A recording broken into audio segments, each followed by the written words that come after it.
Hello students. आज हम लेकर आए हैं क्लास 8 में डाटा हैंडलिंग चैप्टर 5। इसमें सबसे पहले आपको जानना है व्हाट इज द डाटा।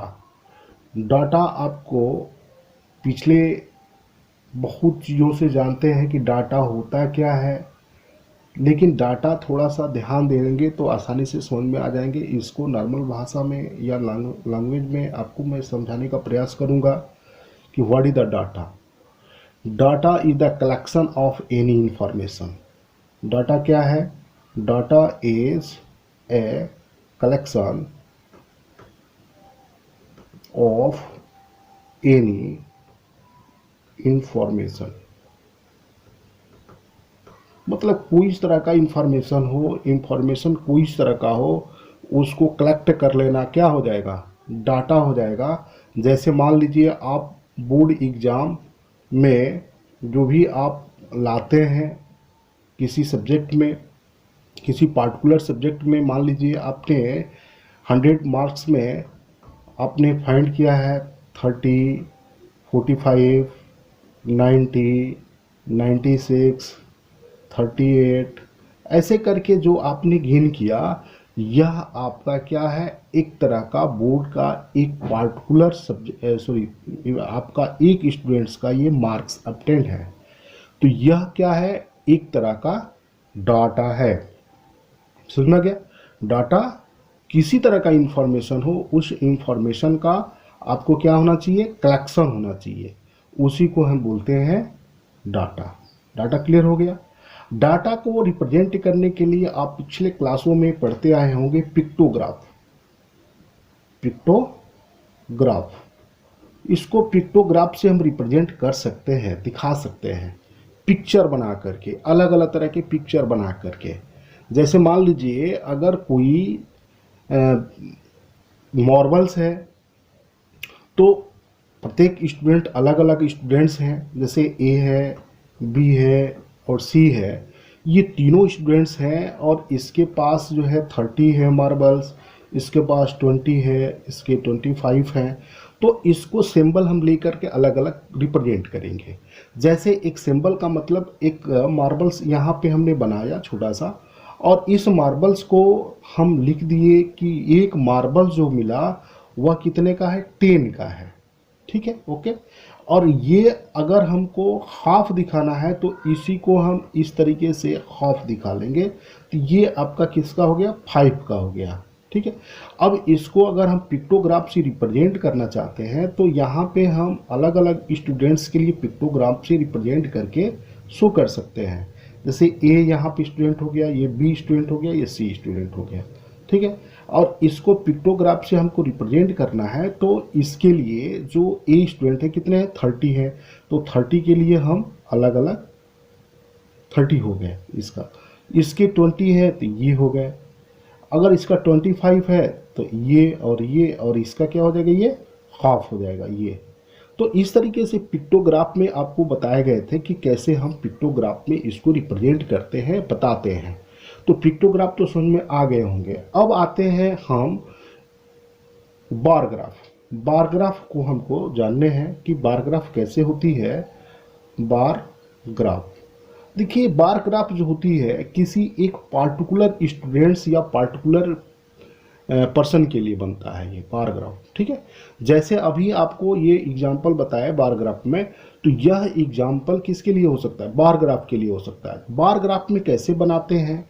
जैसे मान लीजिए आपको बार ग्राफ में इसको रिप्रेजेंट करने के लिए, बनाने के लिए आपको एक जिस तरह से पिक्टोग्राफ में आप एक सिंबल को रिप्रेजेंट करते हैं उसी तरह से ये बार ग्राफ में भी लेने पड़ेंगे। ठीक है।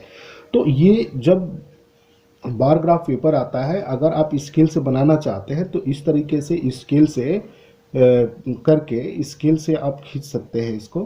तो इस पे इस तरीके से एक पर्टिकुलर ऐसे लाइनिंग बना देंगे, ये लाइन बन जाएगा। और यहाँ से एक लाइन आपका इस तरीके से बनाया जाएगा। अब यहाँ पे क्या करेंगे कि यहाँ पे आप जो है दिखा सकते हैं स्टूडेंट्स, और यहाँ पे इसका जो मार्क्स अपटेंड किया है मार्क्स इस पे रिप्रेजेंट कर सकते हैं। तो यहाँ पे आप देख सकते हैं कि मार्क मैक्सिमम कितने तक है? 96 तक है। ये तो था 100 तक। तो यहाँ पे 10-10 का आप मार्क्स बना सकते हैं, 10-10 का आप कर सकते हैं। ठीक है। तो यहाँ पे 10 हो गया, 20, 30, 40, 50, ये 60 आगे तक जाएगा, 70, है ना। तो ये आगे तक बना सकते हैं। अब यहाँ पे पार्टिकुलर जो सब्जेक्ट है, अगर मान लीजिए ये हिंदी का हो, है ना, ये इंग्लिश का हो, ये संस्कृत का हो, ऐसे करके अलग अलग सब्जेक्ट के दिए गए हों, तो आप इस पे आप पार्टिकुलर सब्जेक्ट का नाम लिखेंगे। यहाँ पे जैसे मान लीजिए हिंदी हो गया, इंग्लिश हो गया, फिर संस्कृत हो गया, एसएसटी है, ये मान लीजिए एसएसटी हो गया, है ना, ये साइंस हो गया, तो यहाँ पे एसएसटी हो गया, ये साइंस हो गया। तो इस तरीके से ये आपने लिखा। तो यहाँ पे अब क्या करेंगे कि जैसे 30 है, तो 30 आप देख सकते हैं कि 30 ये दिख रहा है, तो यहाँ पे आप एक ऐसा बना देंगे, तो ये आपका पहले के लिए रिप्रेजेंट हो गया बार ग्राफ। दूसरा आपको दिया है 45, तो ये और ये 40 और 50 के बिटवीन लाई करेगा, तो यहाँ से आप इस तरीके से दिखा सकते हैं ऐसे। तो ये आपका इसके लिए बन गया। तो ये अलग अलग जो बना रहे, बीच में गैप होना चाहिए, ये गैप होता है, बीच में गैप होगा। बार ग्राफ में ध्यान रखना है कि दो जो बॉक्स बनाएंगे, जो रेक्टेंगल बनेंगे, उसके बीच में कुछ न कुछ स्पेस बनता है, गैप होते हैं, ठीक है। तो ये बार ग्राफ होते हैं। ओके, अब आते हैं, इसी को हम दिखाते हैं डबल बार ग्राफ। तो डबल बार ग्राफ आप समझेंगे कि होता कैसे है।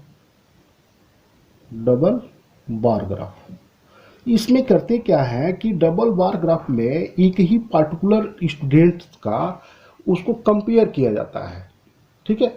जैसे मान लीजिए कोई बॉक्स दिया हुआ है, मैं एक एग्जांपल के तौर पे आपको समझाने का प्रयास कर रहा हूँ, उसको समझेंगे।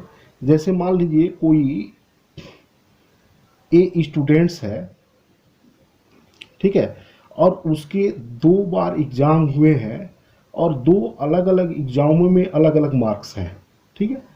तो उसको हम कंपेयर करने के लिए यहाँ पे सब्जेक्ट मैं नहीं लिख रहा हूँ। जैसे मान लीजिए 30, ये इसमें 45, इसमें 20, इसमें 40, इसमें 63, इसमें 50, ऐसे करके अलग अलग मार्क जो है इसके दिए हुए हैं, ठीक है। अलग अलग मार्क जो है इसका दिया हुआ है, अलग अलग स्टूडेंट्स, एक ही स्टूडेंट्स का। तो ये एक ही स्टूडेंट्स का है और ये अलग अलग मार्क दिए गए हैं, हंड्रेड्स में था। तो यहाँ पे अब क्या किया गया कि ये इसको डबल बार ग्राफ रिप्रेजेंट करने के लिए क्या करेंगे कि आप एक ही ऐसे बनाएंगे, ऐसे बन गया ये, और यहाँ बना देंगे इसको,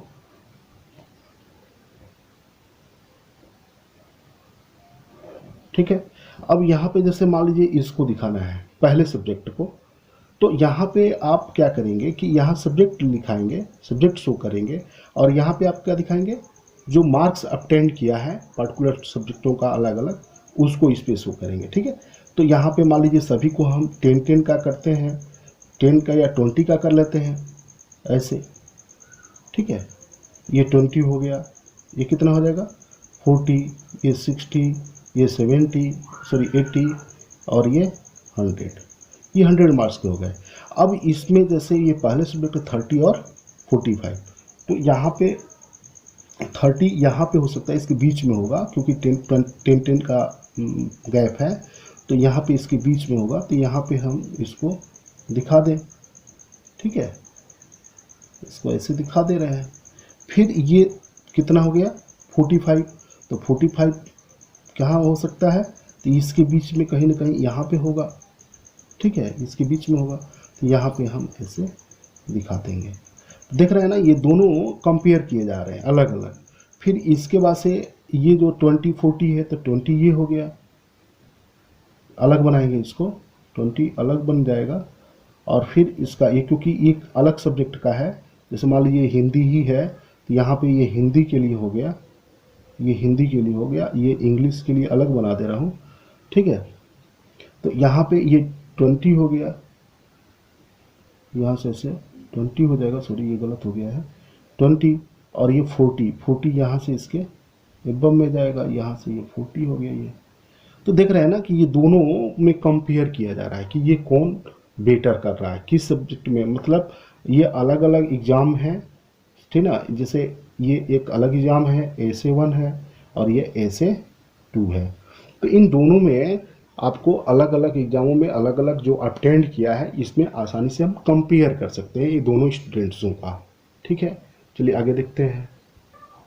तो ये है ऑर्गेनाइजिंग डाटा। ऑर्गेनाइजिंग डाटा में ये होता है कि जैसे मान लीजिए अभी जो आपको बताया कि कोई स्टूडेंट्स जो है किसी पार्टिकुलर एग्ज़ाम में अलग अलग तरह के मार्क्स अपटेंड किया है, ठीक। तो जो मार्क अपटेंड किया उसको हम बोलते हैं रॉ डाटा। क्या बोलेंगे? Raw data. इस रॉ डाटा को कोई भी टीचर उसको क्या करता है कि उसको एक डाटा में अरेंज करता है, मॉडिफाई करता है, ठीक है। मॉडिफाई में करके उसको परसेंटेज निकालता है, रिपोर्ट कार्ड में तैयार करता है, तो वह उसी को बोलते हैं हम क्या? ऑर्गेनाइजिंग डाटा, ठीक है। क्लियर हो गया? ऑर्गेनाइजिंग डाटा में जो रॉ डाटा मिला उस रॉ डाटा से मॉडिफाई करके परसेंटेज या अलग अलग तरह के उसको करना, उसको ऑर्गेनाइजिंग डाटा बोला जाता है, ठीक है। अब इसके बाद से आता है इसमें फ्रीक्वेंसी डिस्ट्रीब्यूशन टेबल, ठीक है। फ्रीक्वेंसी डिस्ट्रीब्यूशन टेबल, ये ध्यान रखना है। फ्रीक्वेंसी डिस्ट्रीब्यूशन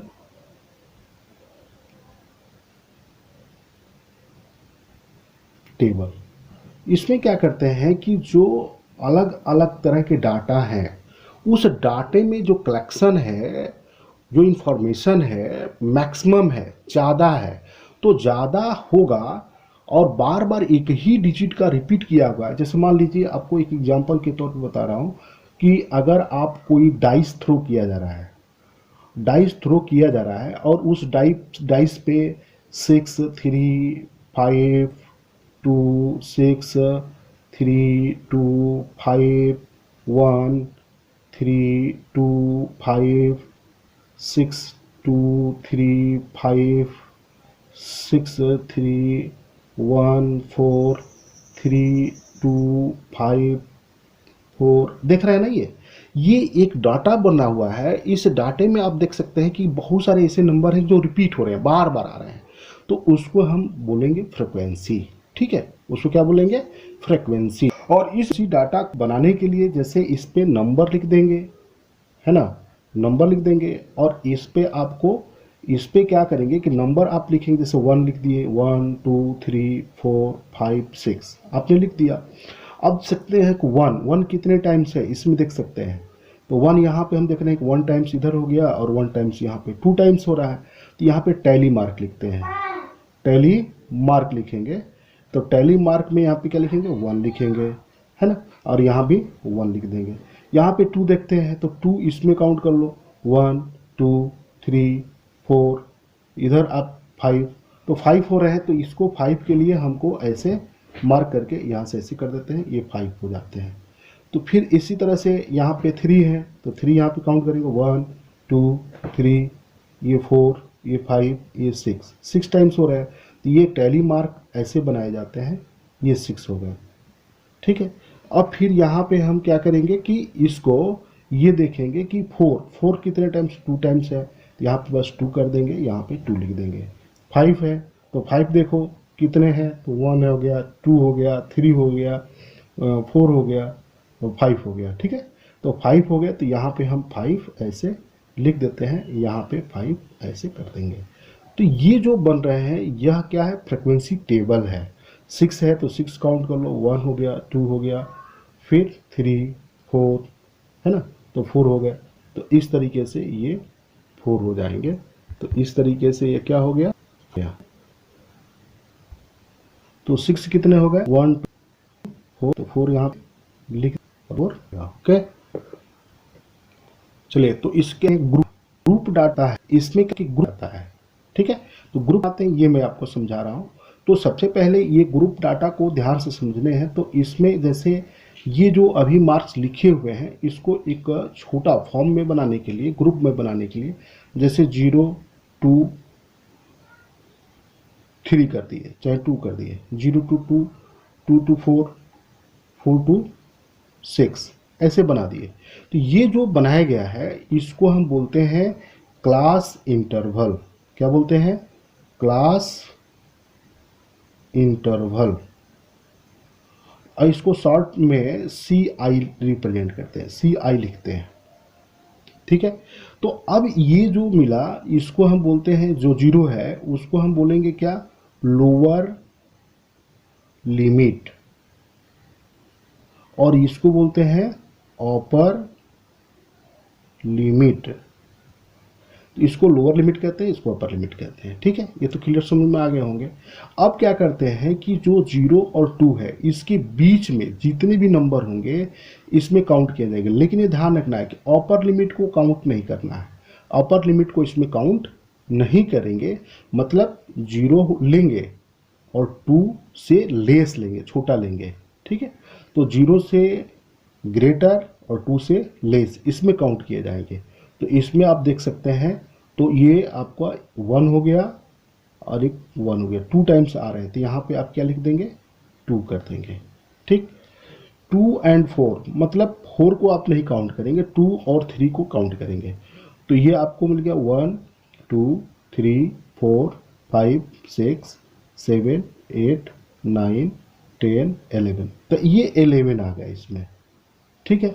4 एंड 6 इसमें आप 4 को लेंगे लेकिन 6 को नहीं लेंगे, ठीक है। तो 6 को नहीं लेंगे तो आप 5 तक लेंगे, तो 4 5 को काउंट कर लेते हैं। तो 4 देखिए कितना आ रहा है, 1, 5 को लेना है, 1 2 3 4 5 6 7 टाइम्स हो रहे हैं, तो ये 7 हो गए। लेकिन इसमें अभी 6 है, इसमें 6 काउंट नहीं किए जा रहे, तो इसलिए 6 to 8 भी लिख दीजिए। तो इसमें अब केवल 6 को काउंट करेंगे, क्योंकि डाइस पे तो 6 तक ही होते हैं मैक्सिमम। तो 1 2 3 4 आ रहे हैं, तो इस पर 4 लिख देंगे। तो इस तरीके से हम जो ये ग्रुप डाटा इसको बना दिए, ये ग्रुप डाटा से रिप्रेजेंट कर लिया गया। तो ग्रुप डाटा में समझ में आ गए होंगे, upper limit, lower limit, class interval, और इसको कैसे हम रिप्रेजेंट करते हैं, ठीक है। तो इस तरीके से इस एक्सरसाइज में आपको यही करने थे, और इसको एक्सरसाइज को करेंगे। धन्यवाद।